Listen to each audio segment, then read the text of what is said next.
Seorang gadis muda yang tinggal di pedesaan harus menghadapi nasib memilukan saat kehidupannya yang sederhana terpatahkan oleh tetangganya sendiri.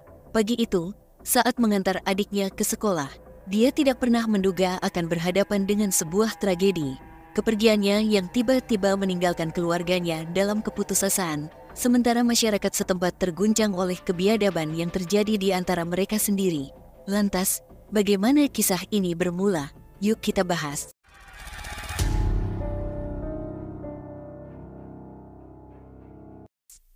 Saya perkenalkan kalian Dina Wulandari, seorang perempuan berusia 18 tahun, tinggal bersama kedua orang tuanya di sebuah rumah kecil berukuran 6 x 10 meter yang berlokasi di Dusun Pangkal Bloteng, Desa Teluk Renda Ulu, Kecamatan Tebo Ilir, Tebo, Jambi.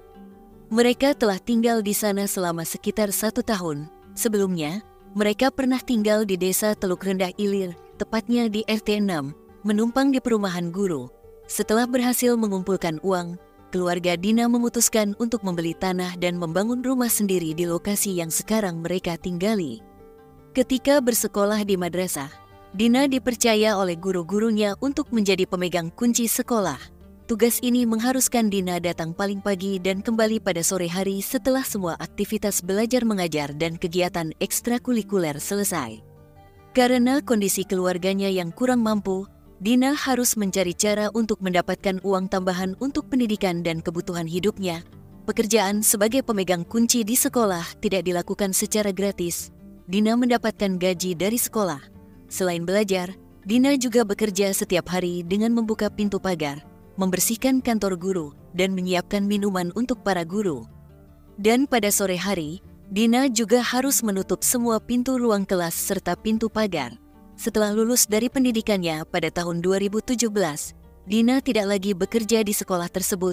Ia kemudian memutuskan untuk pergi ke rumah neneknya dan membantu bekerja di sana. Namun, setelah 6 bulan tinggal di rumah neneknya, Dina merasa rindu dengan ibunya sehingga ia memutuskan untuk kembali ke kampung halamannya. Dalam pandangan keluarganya, Dina adalah seorang anak sekaligus perempuan yang baik, taat beragama, murah senyum, dan tidak pernah memiliki masalah dengan orang lain. Oleh karena itu, banyak teman-temannya di sekolah dulu yang senang berteman dengannya.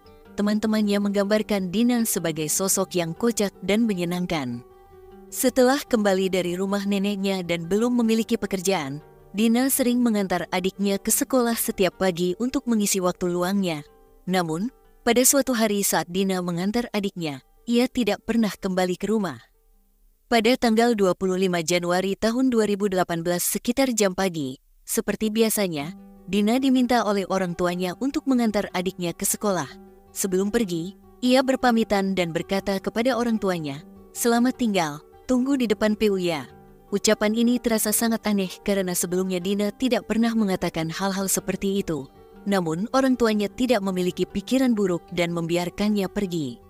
Singkat cerita, di tengah perjalanan yang sepi, tepatnya di sebuah tempat yang sunyi, Dina bertemu dengan seorang pria bernama Satar, yang merupakan tetangganya sendiri dan berusia 22 tahun.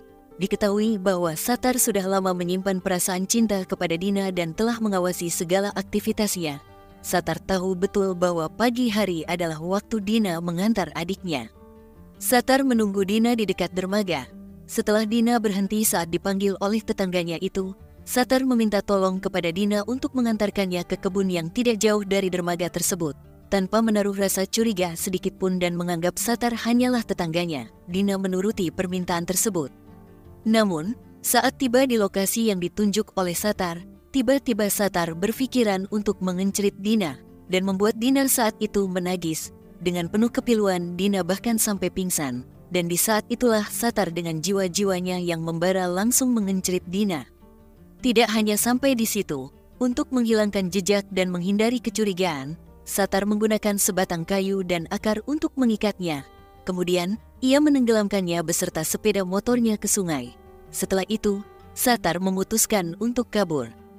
Ketika keadaan rumah mulai merasa khawatir karena Dina tidak kunjung pulang, sang ibu mencoba menghubungi ponsel Dina namun tidak mendapat respons. Khawatir akan keberadaan Dina, sang ibu melaporkan kepergiannya kepada tetangga dan kemudian kepada kepala desa setempat. Setelah mendapat laporan dari orang tua Dina, Warga sekitar bergerak bersama-sama untuk mencari keberadaan Dina. Selama pencarian, mereka menemukan jejak ban motor di sebuah kebun sawit yang mengarah ke dekat sungai, tempat motor terakhir kali berhenti. Di sana, mereka juga menemukan casing handphone milik Dina. Pencarian akhirnya menemukan jejak Dina di sungai, di mana beberapa warga menemukan tubuhnya bersama sepeda motornya yang telah kehilangan napas. Tubuh Dina ditemukan dengan tangan dan kakinya terikat oleh akar, berada dalam kedalaman sekitar 4 meter. Yang lebih memilukan, Satar yang sebenarnya merupakan pelaku dalam kasus ini, ikut membantu dalam pencarian dan evakuasi Dina dari sungai tanpa sepengetahuan warga bahwa dia adalah dalang di pembunuhan tersebut. Menurut pengakuan warga, Satar bahkan turut serta dalam usaha untuk mengangkat sepeda motor Dina dari sungai. Setelah menyadari bahwa ini bukanlah kecelakaan biasa, warga segera melaporkan kejadian ini kepada pihak kepolisian setempat. Pihak berwajib segera datang ke lokasi kejadian untuk melakukan penyelidikan dan kemudian melakukan evakuasi tubuh Dina ke rumah sakit guna proses autopsi untuk mengungkap kejadian secara lebih detail. Berdasarkan hasil otopsi, ditemukan bahwa wajah korban memiliki bekas luka yang menunjukkan tanda-tanda goresan-goresan sebelum kehilangan napasnya. Dokter forensik yang menangani kasus ini menyatakan bahwa Dina kehilangan napas akibat dirajapati. Sebelum kehilangan napas, dia juga dikencerit terlebih dahulu. Hasil olah tempat kejadian perkara, TKP, oleh aparat kepolisian menemukan bukti berupa jejak kaki yang mengarah kepada pelakunya. Setelah penyelidikan lebih lanjut, jejak kaki tersebut ternyata milik sendal yang dimiliki oleh Satar. Berdasarkan hasil penyelidikan ini, aparat kepolisian segera menangkap Satar dan membawanya ke kantor polisi untuk interogasi lebih lanjut. Awalnya, Satar memilih untuk diam 1000 bahasa. Namun setelah diinterogasi selama berjam-jam, akhirnya ia mengakui bahwa dirinya adalah dalang di balik hilangnya Dina. Dia mengaku bahwa sebelum memindahkan ke sungai, ia terlebih dahulu mengencerit sebanyak 3 kali. Satar mengakui bahwa dia telah lama memiliki perasaan terhadap Dina dan ia nekat seperti itu karena takut akan dilaporkan ke polisi. Pihak kepolisian kemudian menetapkan Satar sebagai tersangka dalam kasus ini berdasarkan pasal 338 KUHP tentang penghilangan nyawa. Sidang perdana untuk kasus ini digelar di Pengadilan Negeri Tebo, Jambi, dan majelis hakim menyatakan Satar bersalah atas tuduhan rajapati dan pengenceritan terhadap korban. Atas perbuatannya itu, majelis hakim menjatuhkan vonis hukuman penjara selama 15 tahun kepada Satar.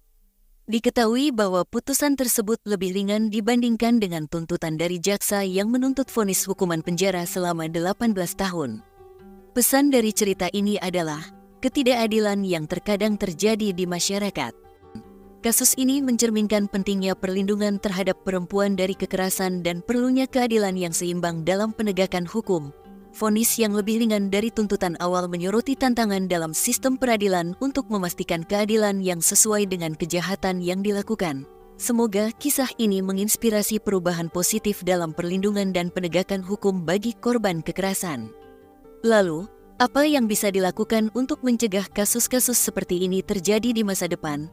Silahkan tulis pendapat kalian di bawah, serta jangan lupa like dan subscribe